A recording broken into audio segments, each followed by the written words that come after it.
அஸ்வின்ஸ் இனிப்பு காரம் பேக்கரி மற்றும் சைவ உணவகம். காஞ்சிபுரம் மாவட்டம் ஸ்ரீபெரும்புதூர் அருகே அடுத்தடுத்து 4 வாகனங்கள் மோதிக்கொண்டதால் சென்னை பெங்களூர் தேசிய நெடுஞ்சாலையில் கடும் போக்குவரத்து நெரிசல் ஏற்பட்டது. விபத்தில் குதிரை உயிரிழந்த நிலையில் 5க்கும் மேற்பட்டோர் காயமடைந்தனர். இது தொடர்பான தகவல்களோடு இணைகிறார் செய்தியாளர் பாலா. அவரிடம் பேசலாம். வணக்கம் பாலா, இந்த விபத்து தொடர்பான முழுமையான விவரங்கள்.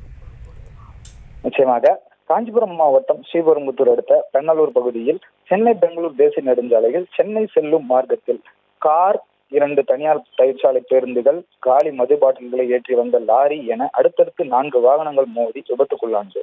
சாலையில் கடக்க முயன்ற குதிரை மீது கார் மோதியதால் பின்னால் வந்த அடுத்தடுத்து லாரி மற்றும் தொழிற்சாலை பேருந்துகள் என 4 வாகனங்கள் விபத்தில் சிக்கியதாக முதல்கட்ட தகவலானது வெளியே வந்துள்ளது. காரில் வந்தவர்கள், பேருந்தில் வந்தவர்கள் என 5க்கும் மேற்பட்டோர் லேசான காயமடைந்துள்ளனர்.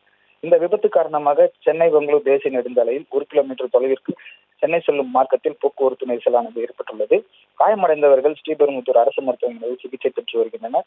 விபத்து குறித்து ஸ்ரீபெரும்புதூர் போலீசார் விசாரணை மேற்கொண்டு வருகின்றனர்.